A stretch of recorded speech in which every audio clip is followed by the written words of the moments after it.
Question 1.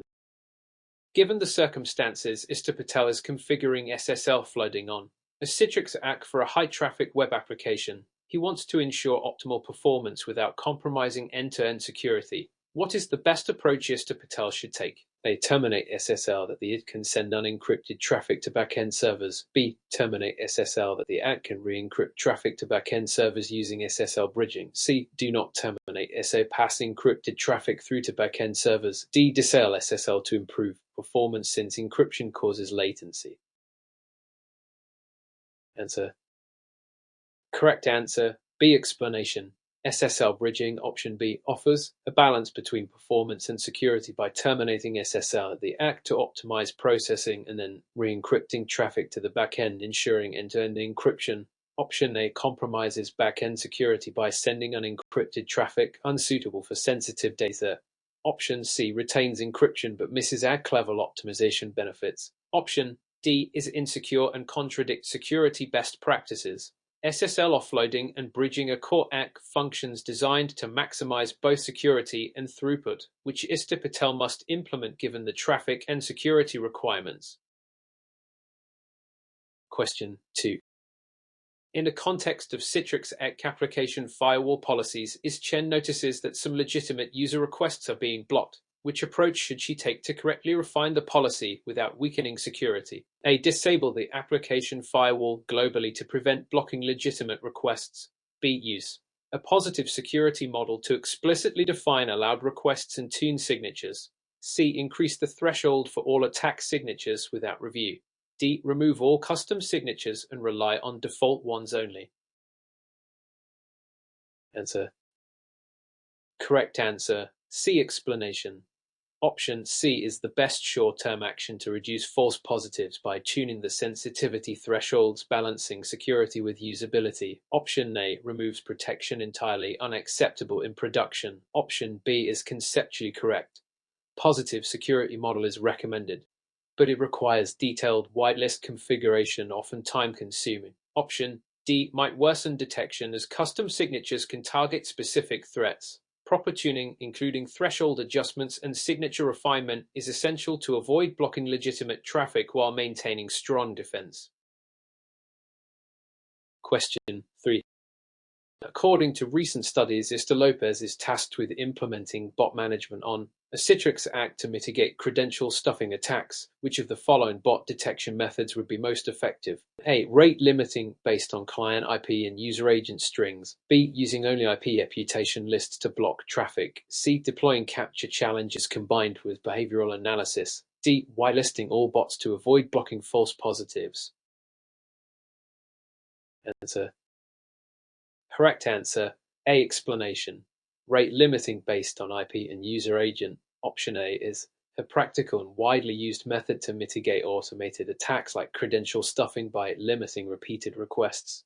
Option B alone is insufficient as IP reputation can be inaccurate or incomplete. Option C is effective but usually more intrusive and complex, suitable for high-risk scenarios, not always first step. Option D defeats bot management's purpose by allowing all bots. Effective bot detection requires layered techniques, but rate limiting is foundational measure against brute force and automated credential attacks. Question 4. While examining authentication issues on a Citrix app configured with LDAP and Radius servers, Kim observes intermittent authentication failures. What should she prioritize in troubleshooting to resolve this issue? A. Check synchronization and availability of the authentication servers. B. Disable authentication policies temporarily to isolate the problem. C. Remove all group permissions to avoid conflicts. D. Increase timeout values on the app to maximum. Answer.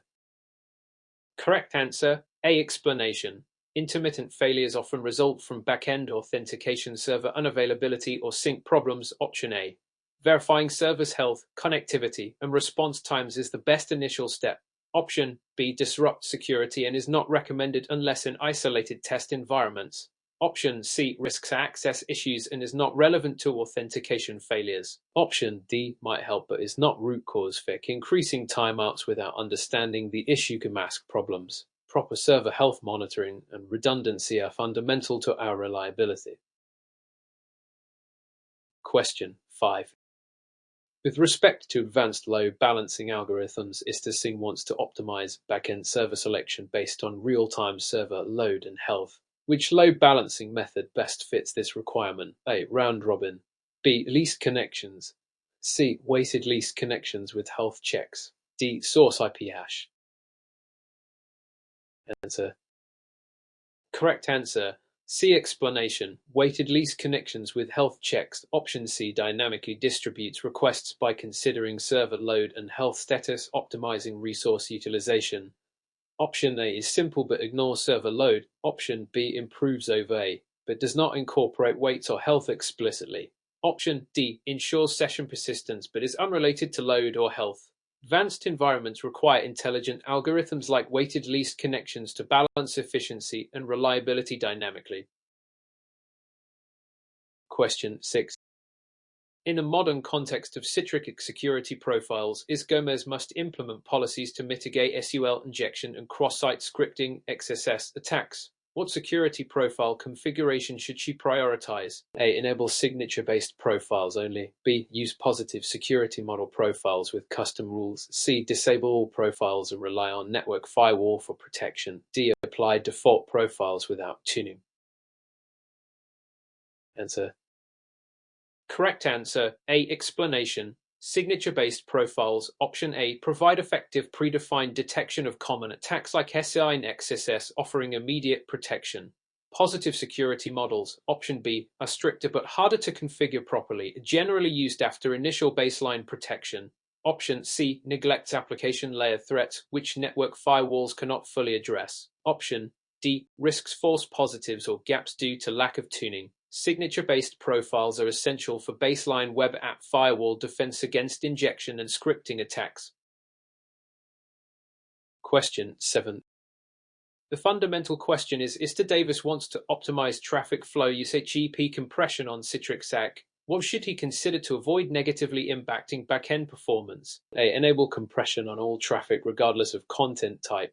B. Configure compression only on compressible content types like text and JSON. C. Disable compression as it always adds latency. D. Compress encrypted traffic before SSL emanation.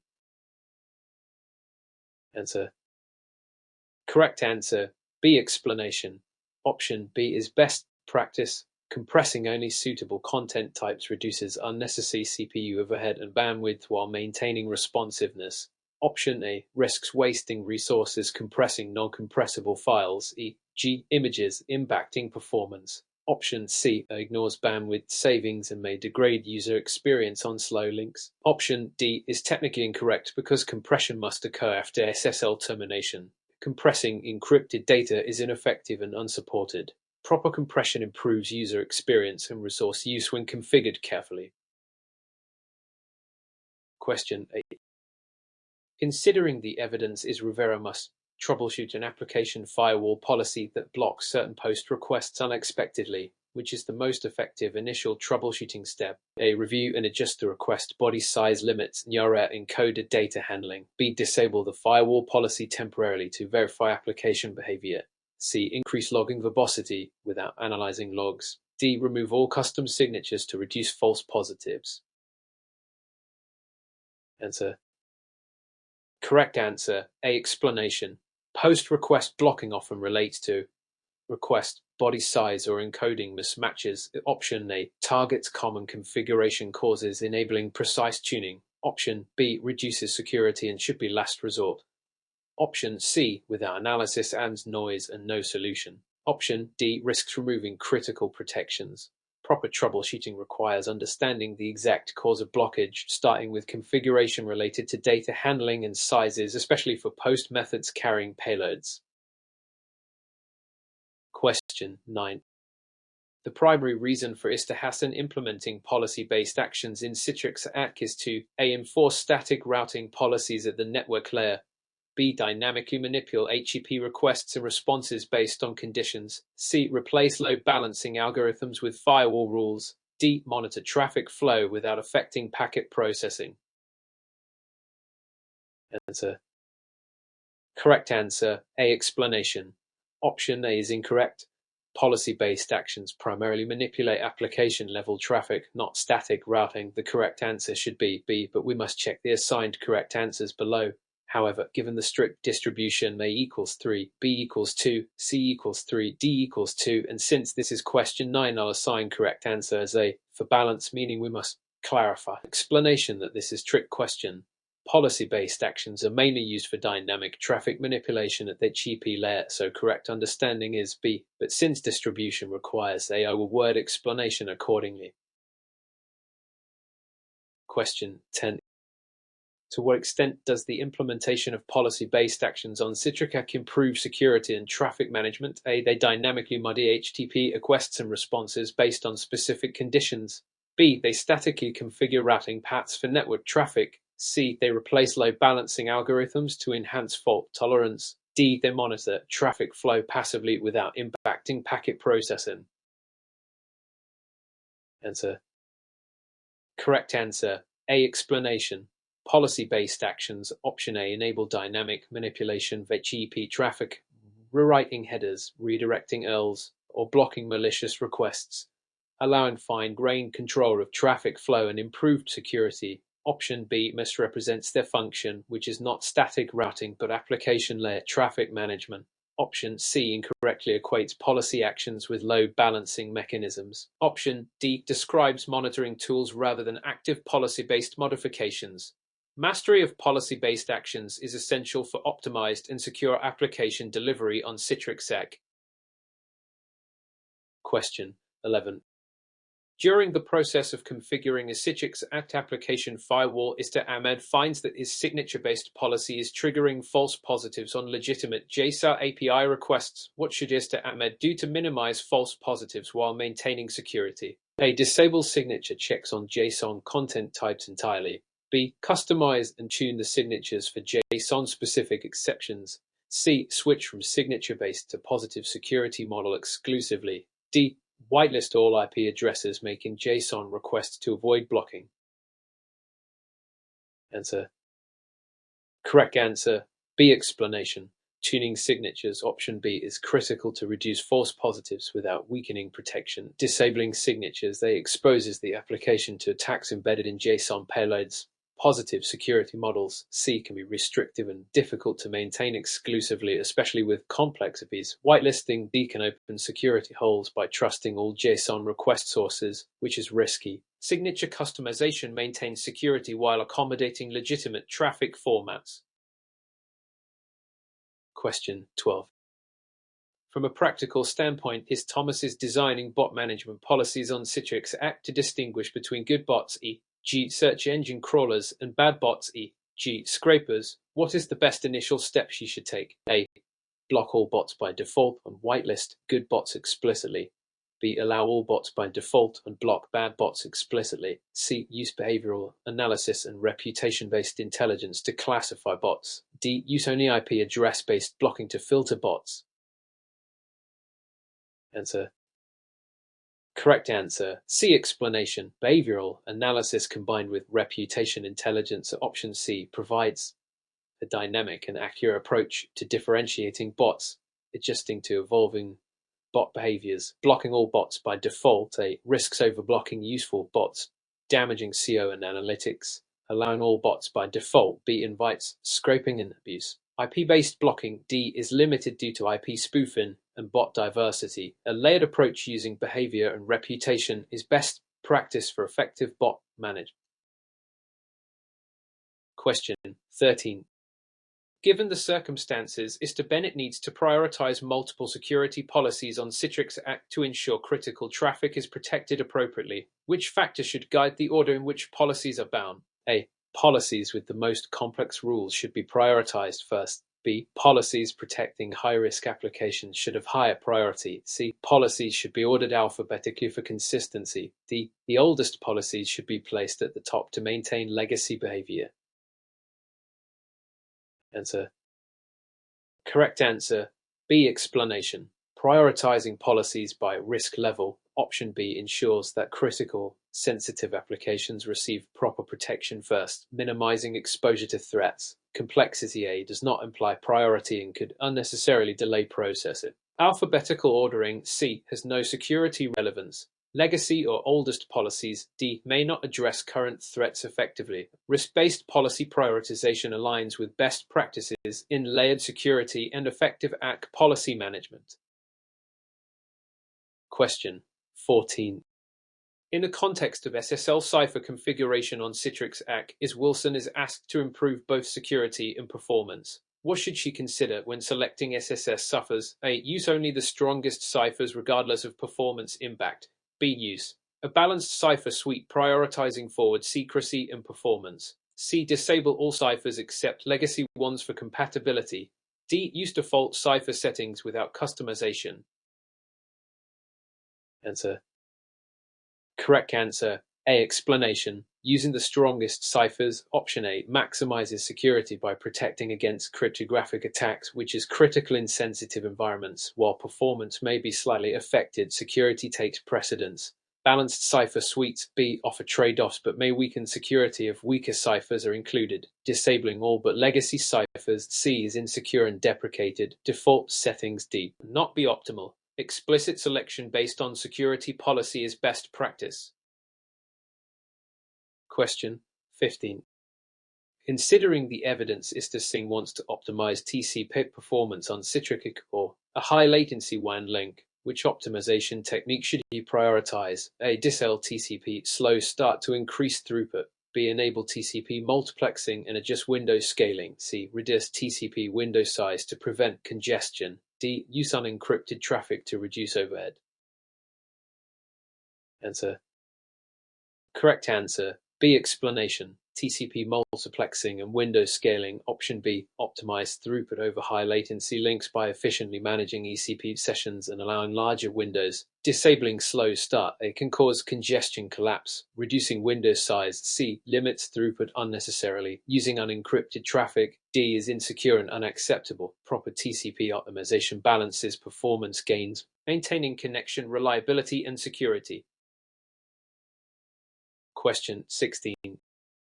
When analyzing application firewall logs, is Garcia notices repeat SQL injection attempts from a specific IP range. What is the most effective way to mitigate this attack on Citrix AC? A. Configure a bot trap for the IP range to capture automated attackers.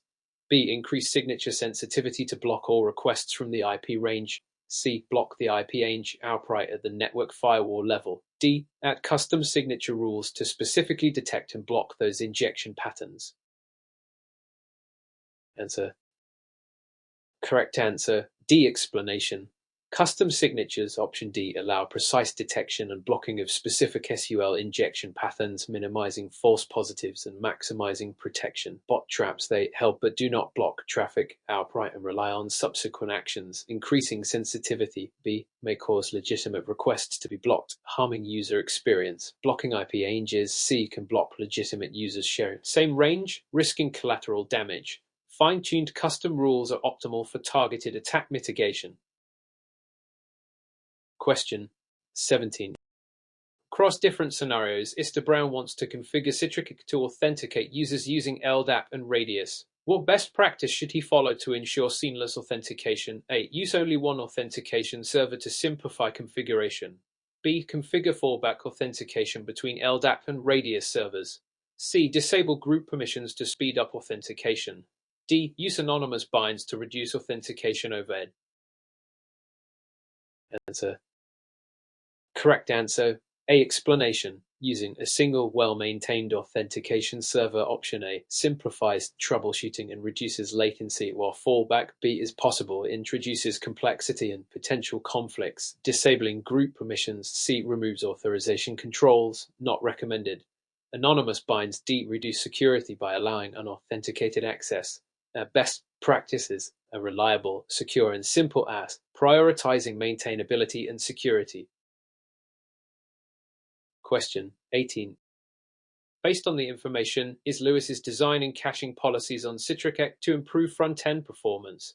What should she avoid to prevent cache poisoning attacks? A. Cache all GET requests regardless of headers. B. Respect cache control headers and vary caching by user agent or cookies.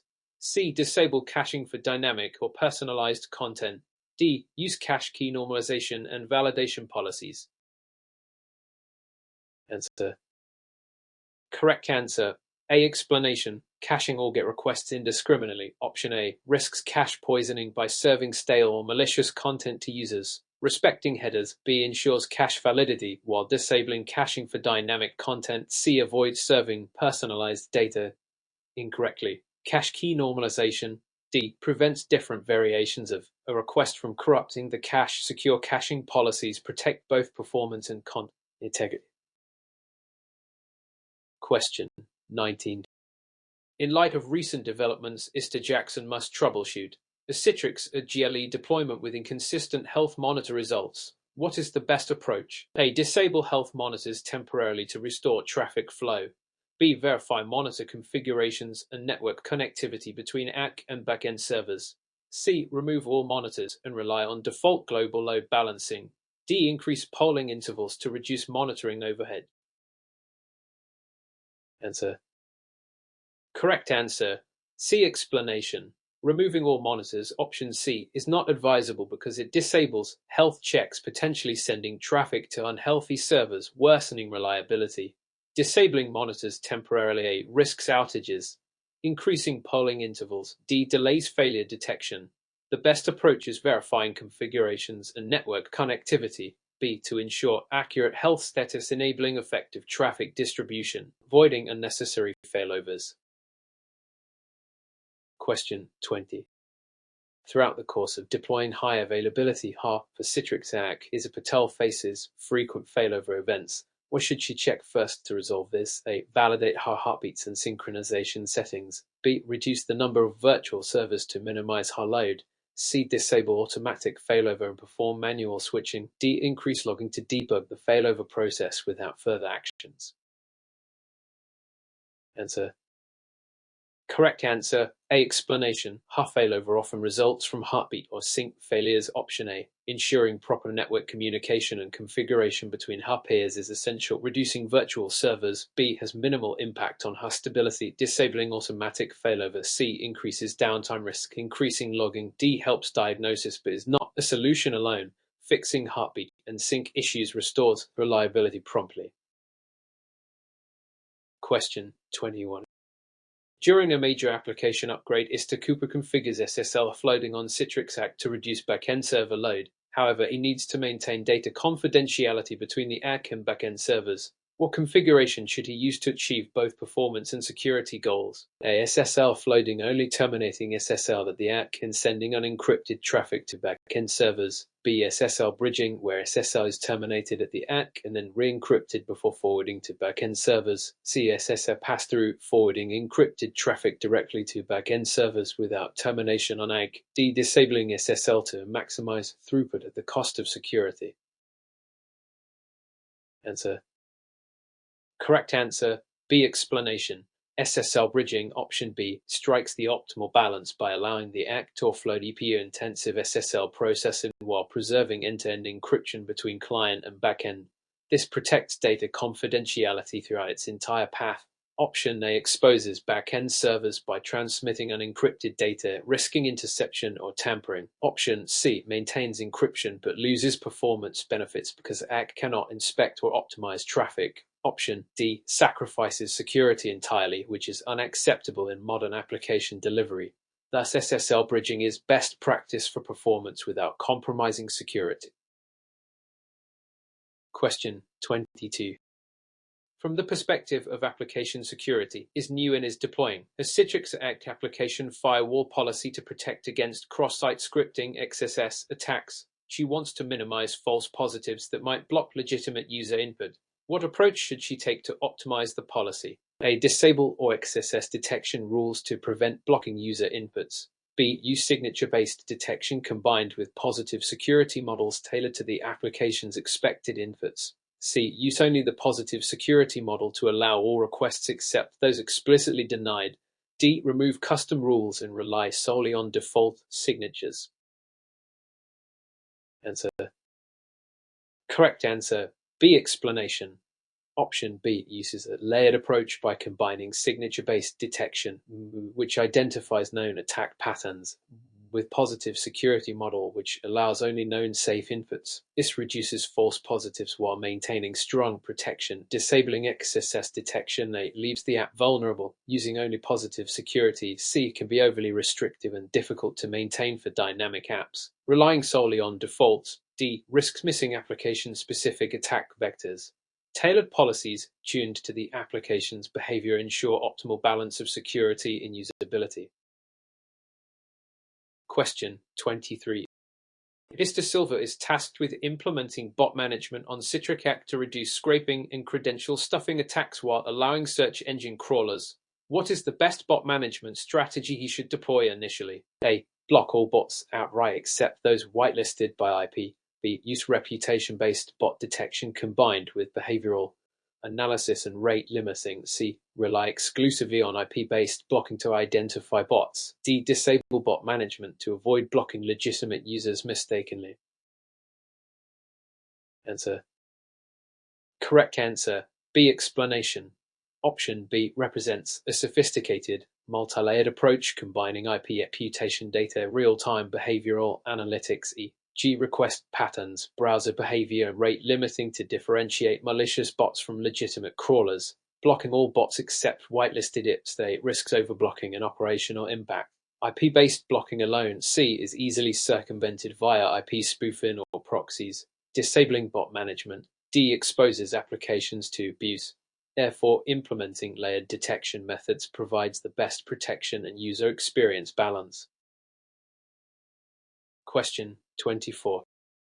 When faced with intermittent LDAP authentication failures on Citrix, is Roberts suspects synchronization and server availability issues? What diagnostic steps should she prioritize to troubleshoot and resolve the problem? A. Temporarily disable all authentication policies to isolate the issue. B. Check LDAP server health, network connectivity, replication status, and authentication server configurations on AC. C. Remove group permissions to simplify authentication flows.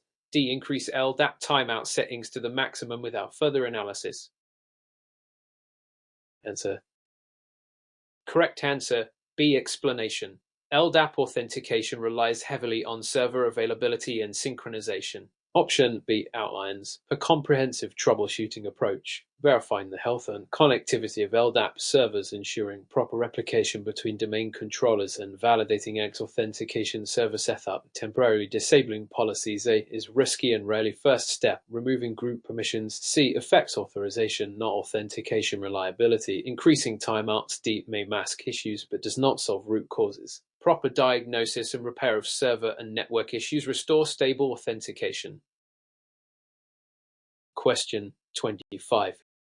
Given the circumstances of a multi-data center environment, Mr. Kim wants to configure global server load-balanced GLB on Citrix ACK to ensure availability and disaster recovery. What should he carefully consider when configuring GLB health monitors? A. Disable health monitors for simplicity and better performance. B. Use comprehensive health monitors that assess service availability and application-level functionality. C. Use only ping for monitoring server health. D. Increase health check frequency to the maximum to detect failures immediately.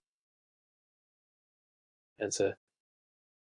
Correct answer. B. Explanation. Option B ensures that GLB decisions are based on accurate, multidimensional health data, checking not just server availability but also application responsiveness. Disabling monitors A risks sending traffic to failed servers. IPing C only verifies network reachability, not application health. Increasing check frequency D may add unnecessary load and does not replace quality monitoring metrics. Effective health monitoring is essential for GLB to provide high availability and disaster recovery. Question 26. Considering the evidence, is Johnson configures Citrix its ECP optimization to enhance user experience over high latency networks? Which of the following optimizations should she prioritize? A. Enable TCP multiplexing and window scaling to improve throughput and connection reuse. B. Disable TCP slow start to speed up connection establishment. C. Reduce TCP window size to avoid congestion. D. Send unencrypted traffic to minimize processing overhead. Answer. Correct answer. A. Explanation. ECP multiplexing allows multiple HTTP requests over a single TCP connection, reducing overhead, and window scaling increases the amount of data in transit to improve throughput, especially over high latency links. Both critical for user experience. Option A. Disabling slow start. B. Can lead to congestion collapse, reducing window size. C. Limits throughput unnecessarily, sending unencrypted traffic. D. Exposes data to interception, violating security best practices. Optimizations must balance performance with security. Question 27. In the context of Citrix application firewall, Mr. Hernandez notices that certain post requests with large JSON payloads are blocked unexpectedly. What configuration adjustment should he make to prevent this while maintaining security? A. Increase the maximum request body size and fine-tune JSON parsing policies. B. Disable inspection of post requests altogether. C. Whitelist all users submitting large payloads. D. Remove all custom firewall rules to avoid interference. Answer. Correct answer. A. Explanation. Large post requests, especially JSON payloads, can exceed default size limits or trigger false positives in parsing policies. Option A correctly recommends increasing size limits and tuning JSON-specific inspection to prevent legitimate requests from being blocked. Disabling post-inspection. B. Eliminates protection against injection attacks. Whitelisting. C. Compromises security for convenience. Removing custom rules. D. Reduces granularity and effectiveness of the firewall. Proper tuning preserves security without harming usability. Question 20. Mr. Lee wants to implement traffic compression on Citrix app to improve page load times for end users. What content types and considerations should he prioritize when enabling compression? A. Enable compression on all content types indiscriminately to maximize bandwidth savings. B. Enable compression selectively on compressible content types such as TES, HTML, CSS, and JSON. C. Avoid compression for ATE traffic due to encryption overhead. D. Compress image and video content to reduce payload size. Answer. Correct answer. B. Explanation. Selective compression. Option B. On text-based content provides significant bandwidth savings without wasting EPU cycles on already compressed formats like images or video. Compressing all content can degrade performance and provide little benefit for non-compressible files. Compression HE is common and beneficial. Encryption adds CPU overhead, but compression occurs before compressing media files. D is ineffective as they are usually already compressed and can increase latency. Proper selective compression improves performance and efficiency. Question 29. In an effort to enhance Citrix security, Martin is configuring authentication, authorization, and auditing. A. What best practice should she follow when setting up user permissions? A. Grant users broad permissions to simplify management. B. Assign the least privilege required based on user roles. C. Avoid group-based permissions to reduce complexity. D. Use anonymous access to speed up authentication processes. Answer. Correct answer. C. Explanation. Actually, option B is the best practice. In A. Granting least privilege ensures users have only necessary access, minimizing security risks. Granting broad permissions A. increases risk. Avoiding group-based permissions C. removes a scalable method to manage user access efficiently and is not recommended. Using anonymous access D. bypasses security controls, which is unsafe. Proper EN design hinges role-based access control and least privilege principles. Question 30. While troubleshooting high availability failovers on Citrix ACK, Mr. O'Connor finds frequent unexpected failovers between nodes. What is the most appropriate first step to resolve this? A. Check heartbeat and synchronization connectivity between nodes. B. Increase virtual server counts to distribute load. C. Disable failover and configure manual switching. D. Increase logging without immediate corrective actions. Answer. Correct answer. A. Explanation. Frequent failovers are typically caused by heartbeat loss or synchronization failures. Option A. Diagnosing network connectivity, firewall rules, and sync settings between nodes helps restore stable function, increasing virtual servers. B is unrelated. Disabling failover. C. Risks downtime. Logging. D. Assists troubleshooting but is insufficient alone. Effective requires robust, reliable communication and sync mechanisms between ACK peers.